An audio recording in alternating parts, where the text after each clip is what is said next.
There's a lot of hate crime offences happen, and there's not a lot of thought goes in behind them, if you like. It's kind of a reaction from one culture to another, or one group of people towards another minority group of people. And the difference within the restorative approach that we take, if you were to take an assault as an example, if yourself and Geraldine were assaulted, the law would look at 2 assault charges, whereas what we do through the restorative process is look at how, as Ruth, you were impacted, and as Geraldine, how you were impacted. So we look, or help the people who have offended to look at how their actions actually impacts on the individuals. We started as a team of 4 with me, Mark and Lisa working closely with Denise, who worked part-time. Sophie's joined the project since, and Adam too, who can't be here today. But this team has expanded across Northern Ireland in the border regions with every group we've worked with, every Strand 1 referral, and all of the statutory agencies we're now training.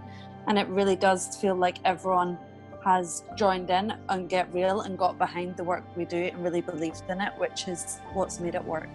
I think I had an assumption that this project was already written and that we would be reached a manual, and that the victims and the perpetrators would just be sitting waiting on this service. None of that. Nothing was there. Nothing.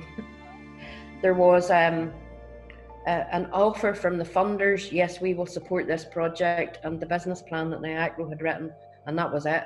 And us. Yeah, one of the other things I suppose that's been magnified, and we've discussed this all the way through, is the terminology around hate crime. That for people that's just a big bland term, and people think it has nothing to do with them, and that you have to realise that the origins of hate crime are in racism, sectarianism, homophobia, and all the other issues that are there. And I think that's what this project has allowed us to do. The language of hate crime is very, very important. You know, if you say to somebody not originally from Northern Ireland, sectarianism, what does that mean? Or if you say to somebody racism, they always assume that that is against the black community, and there's no recognition that it can also be against the white community. So our language had to change and adapt and move with the times. We just don't have the conversations that we have, especially in the Strand 2 stuff. Like, we don't have those conversations in our day-to-day life, you know. As some of the guys have already touched on, we're talking about, you know, the language is such a big thing. We're talking about hate crime and people are like, what? We're not. We're talking about racism, we're talking about transphobia, we're talking about homophobia, we're talking about disability, you know, we're talking about all of these people from these minority groups within society.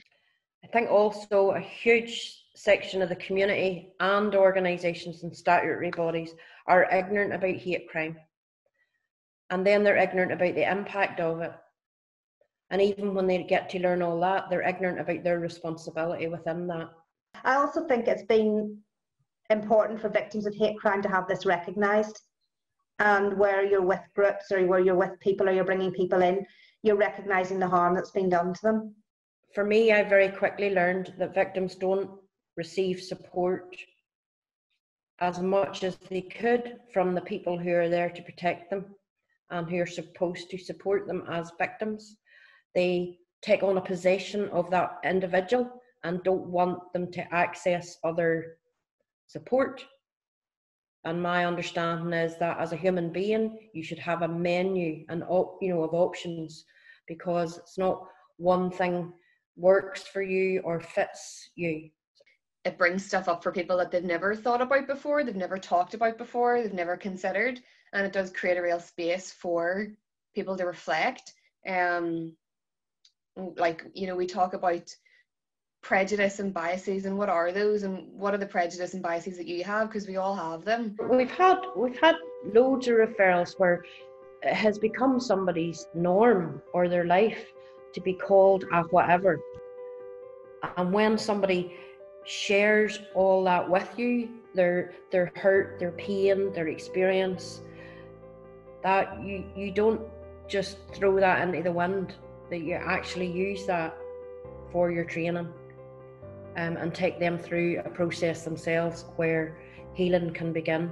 We're talking about people who are transgender. We're talking about people who are gay and lesbian, who are being targeted because of their identity. It makes it a bit more human. And the conversations that we have in groups aren't like conversations that we have normally. Some of the things that I've really enjoyed are just with the participants, and when you see just that light bulb moment when somebody thinks, oh, that's right. You know, what for me, one of the great things was what one of the participants was saying, oh, I really, really don't like Protestants, I hate Protestants, and all of a sudden it dawned on her that that's what I was. It's a group that we were working with at one stage, and one of the young fellas had said, I don't like Catholics and I don't know why, and I've never thought about it before. And I remember just being like, oh my gosh, like, wow, you know, you could just see it so raw. And he was like, I've never thought I don't like Catholics, I don't know why I don't like Catholics. And you got to then have a conversation and try and figure out why that is, and you know, talking about where your prejudice come from, where have you grown up, what's the things you've been listening to, what's the bigger voice that you've been hearing. You know, and our role coming in and delivering the Strand 2 is showing another side of the picture. You know, it's not us up at the front with a PowerPoint slide.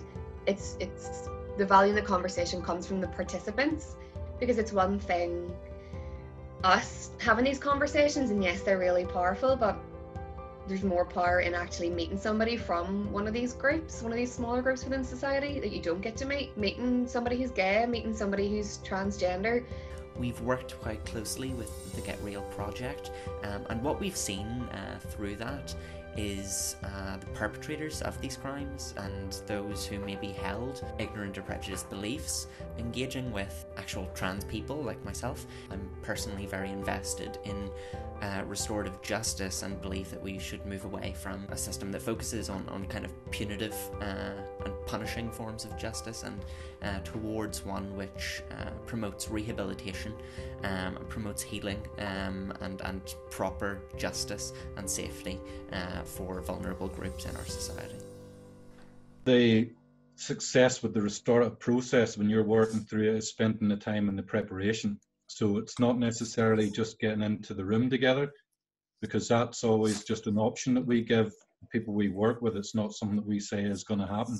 One guy that we worked with quite early on in the project, it was one of our first referrals from probation. He was a guy in his 30s that had been in continual bother with the police, and most recently was on probation for a sectarian offence. What we tried to do is to start communication between the two parties. And it was the preparation that went in with that fella, because he had said he had a whole history of offending all against the police, and he had said he would never sit in a room with them. But the thing that sticks out most about working with him, so we did a lot of prep work with him and realised that the second time working with him, what would really make an impact on his life and hopefully make a difference would be meeting someone from the police. There was huge hostilities and prejudice there, and a lot of sectarian language and beliefs being used.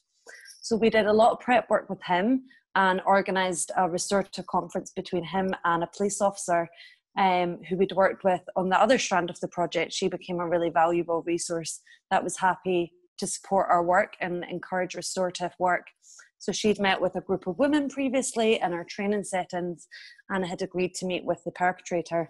The policewoman that came had seen the whole records of what happened that night and was an informed victim rep. So it wasn't just somebody who was a police officer that came in. This was somebody who knew what happened that night. And Melissa was able to facilitate the conversation between these two parties, between somebody who'd been in jail because of his offending against the police, and who had said he had never sat in a room with the police, and a police sergeant who was able to point out to that person the wider impact that his actions had. And what she explained during the session was the police officer that this guy had assaulted on his most recent offence ended up leaving the police service, and that's the reason she couldn't be there that day, and that's the reason we couldn't get in touch with her. And he turned around and he asked, was that because of me? And it was something he'd never considered before. It was new information to him. He didn't know it. We didn't know it.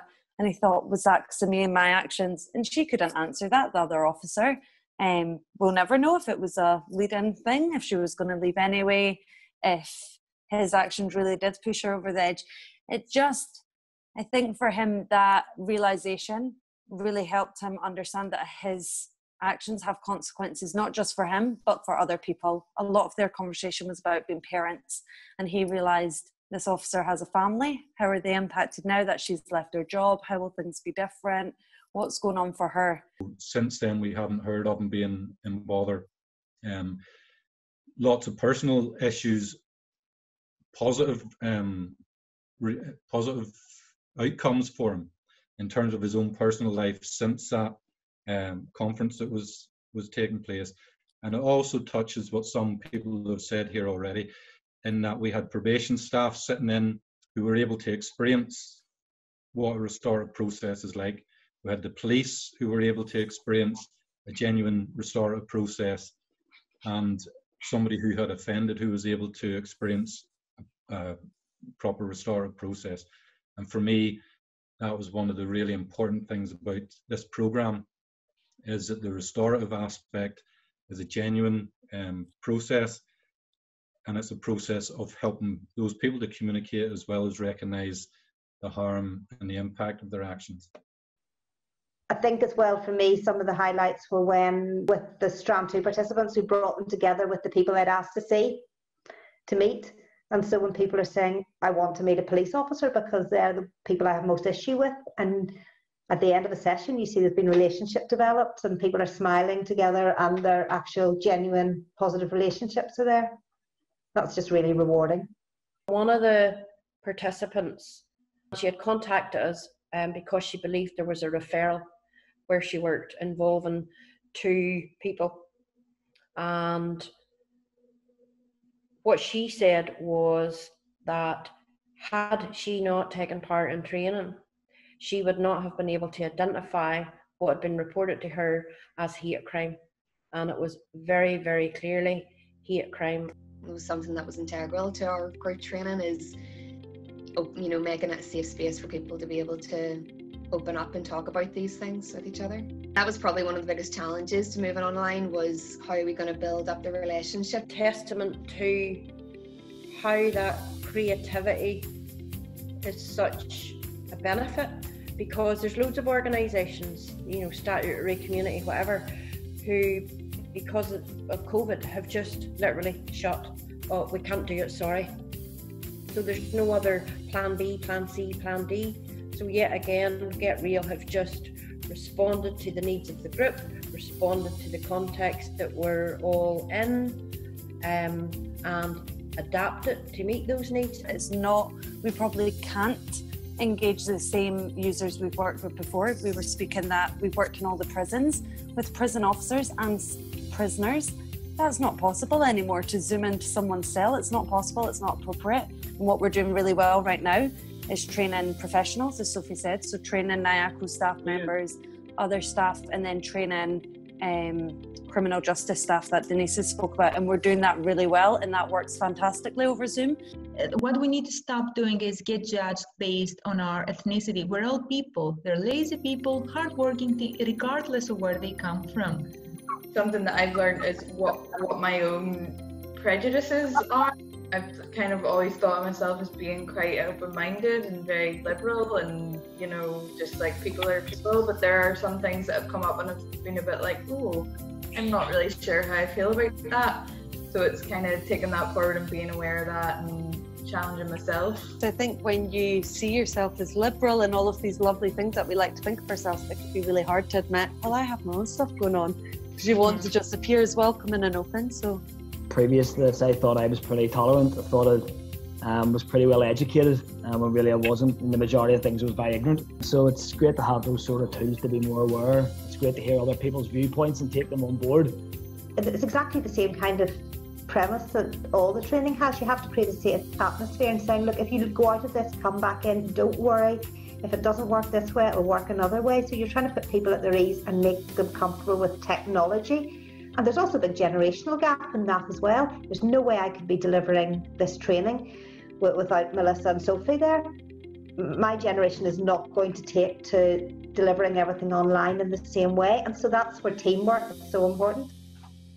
One of the most beautiful things when I was there to come out of the training was we never delivered a training program where they didn't ask us back to do a second one.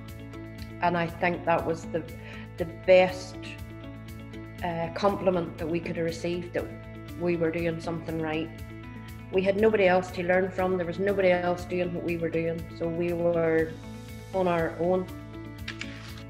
I think one of the other things about the training is that we've now developed very good training, and it's really important that this continues on. And so while Get Real will end at the beginning of next year, there's still the opportunity, because as a partner group, South Belfast Roundtable will be able to continue to deliver the training that we've been delivering up to now, so the legacy of that doesn't get lost, and that's a very hopeful way forward. I genuinely I'm grateful to everybody that I worked with and the people that will carry the project forward. It was really, really good to be a part of it, and to hear that, you know, there is a legacy to it is so rewarding. I think it makes a big difference when you have a good team and people who really invested and really believe in what you're doing. And I think, you know, there have been challenges all the way through Get Real because of the situations around us, but the team are really passionate about what they do, and I think that comes across. And I think that's why people have engaged, because they've met team members who really got them to buy into it.